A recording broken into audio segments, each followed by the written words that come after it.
Okay, well, we're in Glasgow for COP26, and this is the blue zone. We just tried to get into it, but it's really difficult to get in. Like, you have to have an up-to-date COVID test, proof that you've just done that, and also an invitation from someone inside just to walk around the grounds. And just navigating our way around Glasgow has basically been a challenge. One thing that was interesting when we got off the bus was just like this sheer kind of physical presence of the police. It didn't look like just like normal police. It seemed like the biggest, most strapping police of all that kind of species were there, circling around various different, very small protest groups. We've both seen little platoons of police on horseback as well. So it's a really intense concentration of police, basically, is what I'm seeing. But not only police, lots of other people who have come down to try and really talk about their concern for actual meaningful change and not hot air. So anyway, should we go and try and meet Agamemnon? So we're going to go over to the green zone and meet with Agamemnon Otero now, hopefully before it's dark. Thank you for meeting me. So how are things going with Repowering and Energy Garden? Yeah, good. I mean, we started Brixton Energy about 10 years ago, and it was the first community energy project on social housing in the UK. And then we transferred that knowledge into delivering it across multiple sites. Then there was maybe 5 community energy projects, about 2010, and now there's 500. So what are you up to at COP? And also, are you optimistic about what's going to happen, or how are you feeling? We're here at COP representing the strength of community energy, both our power to have governance over our own infrastructure, as well as the power to be able to then facilitate more social and environmental projects and really make sure they're delivering, as well as a financial return. So that's why we have both a place to bear with the politics behind us at COP26, as well as in the local communities that we've been working. Are we facing a situation where effectively like big business is fighting cooperative business? Is that what the problem is? Or how do we resolve the whole problem? The fossil fuel industry has pre- and post-tax subsidies, and it always has, that were enabling the fossil fuels to be facilitated and to be delivered. If they hadn't been, then the renewables would have been far exceeding the deliverables than fossil fuels. Oh yeah, in other words, had the uptake for those solar panels carried on with that much consistency, basically it'd be a bit different picture? Yeah, if we had continued installing solar at the rate we did in 2011, the UK would be a net energy exporter of energy by 2021. And if we had continued installing wind the way we were, we would have been a net energy exporter. We could have exported all of our energy and been completely carbon neutral already. But interests laid in our way. That's why the cooperative movement is really seen as a deterrent to the incumbent political system, because people having power over their own energy supply, people having power over their own infrastructure around where they live, really enables them to have a conscious direction around their energy, around their finance, around the sustainability and the environment. When cooperatives come together and facilitate like an amazing project like you're doing, like we did, like the hundreds of community projects across the UK and thousands across the world are doing, you end up transforming the way people think about their energy and transforming the way they think about owning the infrastructure around them. Are you optimistic, or do you think are we basically doomed? I'm optimistic that we can solve the climate crisis. I think that all the things that are happening at COP26 right now are all necessary, but just like solar on your street, it's going to take longer than you think. So can you tell me what it is? So the climate clock counts down the amount of time that we have left in the carbon budget. So the IPCC report stated that we only have about over 7 years before we're going to reach 1.5 degrees Celsius warming, and that's going to spell extreme climate disaster everywhere. We're in the climate emergency today, right now, but this is the number that the UN gave us. This is the number that we have to hold them accountable to. While we've been here, no matter who we've interviewed or who we've spoken to, we've always been firmly kind of on the outside. There's always been fences around. So it's a feeling as if we can never get to the heart of COPs. It seems to be something that happens beyond barriers that we can't actually get through. But It's been inspiring to speak to the people that we have spoken to, nonetheless, because they all have either interesting analyses of how we can solve the climate catastrophe, or they're doing something already about it. Okay. Hi, my name is Heidi Chow and I'm the Executive Director at the Jubilee Debt Campaign. What are you doing here at COP? We believe that there can be no climate justice without debt justice, that the two issues are intimately connected. So right now, across the global south, countries are found facing a mountain of unsustainable debts. And so this means that they don't have the resources to fight the climate crisis.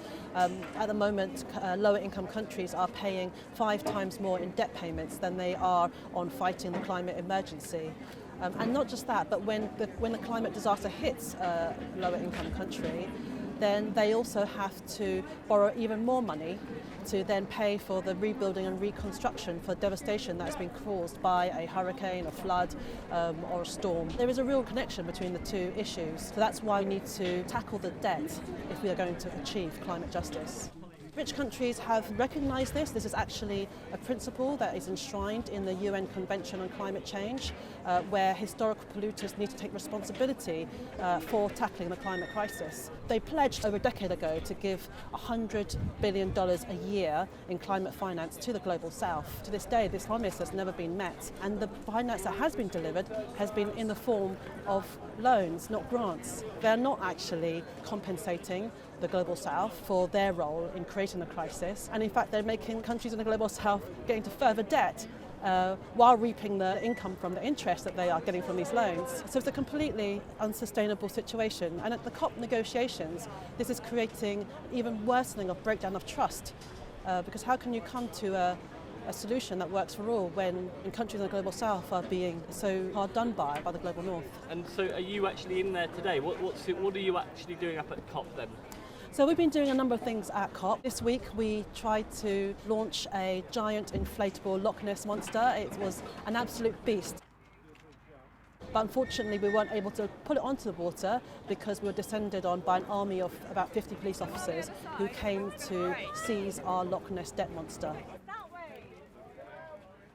You know, the way that Nessie was seized and arrested is a reflection of the way that discussions on debt has been shut down in the COP26 negotiations. So debt isn't actually on the agenda here this week.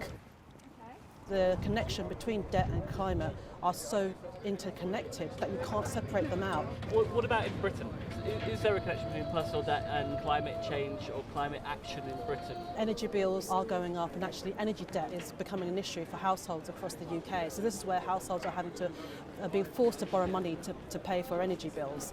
And a survey was done in August which showed that 7 million households are at risk of being plunged into energy debt if energy bills rise by just £10 a month. So that shows you the precariousness of the situation that a lot of households are facing, and you can't expect to have a fair outcome at COP without having debt on the agenda.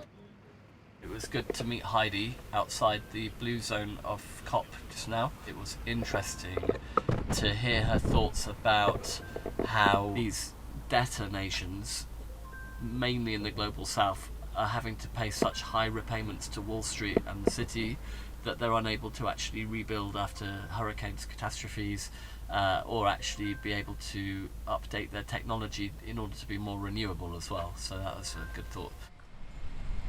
So we're off now to meet Ellie Harrison, who was one of the founders of the Glasgow Energy Co-op, who recorded earlier on the top of the primary school's roof.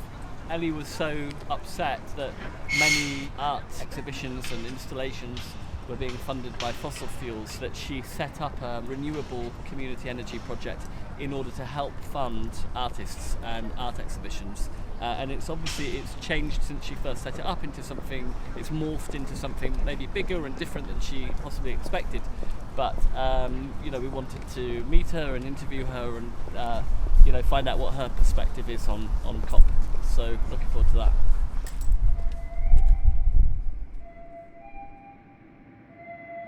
I'm Ellie Harrison.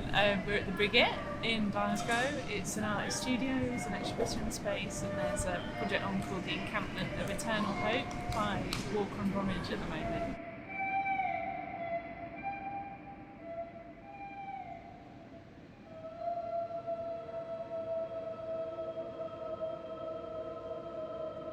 Felt like walking into something that felt incredibly intense and quite alive. It's lovely, and it was the first moment I've been at COP that I felt a strong sense of emotional purpose in a way. One thing that I love about what you're doing is the fact that you're working with real people to try and make a change. So can you tell me about your renewable energy cooperative?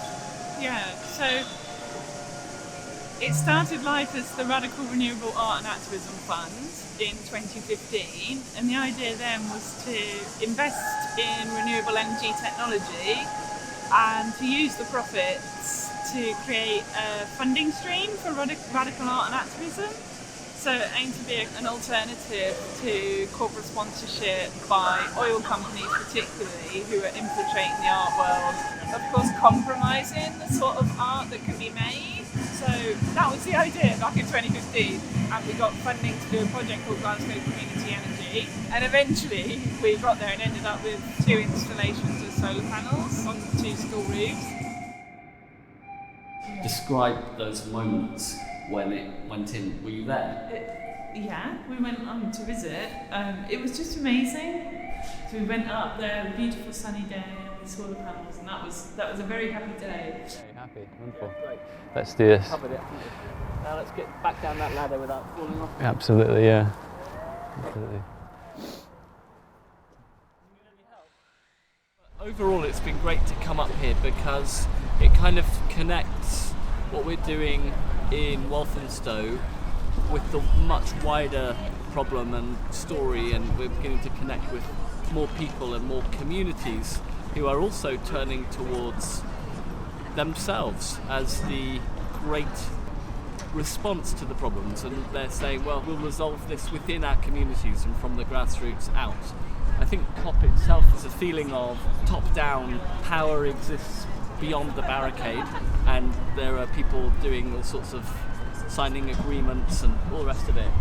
And then there's like the real people, you know, the normal quote-unquote people who are excluded from there, who are teaming up together in an interesting way and trying to work out some of these big problems for themselves. And it feels a lot like Greta Thunberg has said, there's a lot of blah blah blah, and almost like the kind of political classes want to be seen to be acting, you know, and they're on the side of buses and on the side of bridges, there are all these kind of climate emergency, you know, official kind of statements.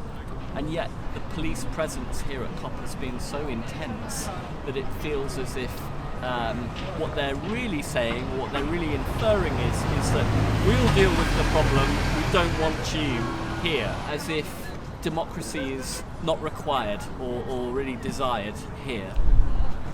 So I mean, it's great that we've been here, and the feeling of people just wanting to get together and sort it out. There's a good vibe here among the public, and who know that those politicians in there are basically just presiding over pens and paper whilst, you know, terrible tragedies are emerging. I don't think the world's problems are going to be resolved behind these barricades.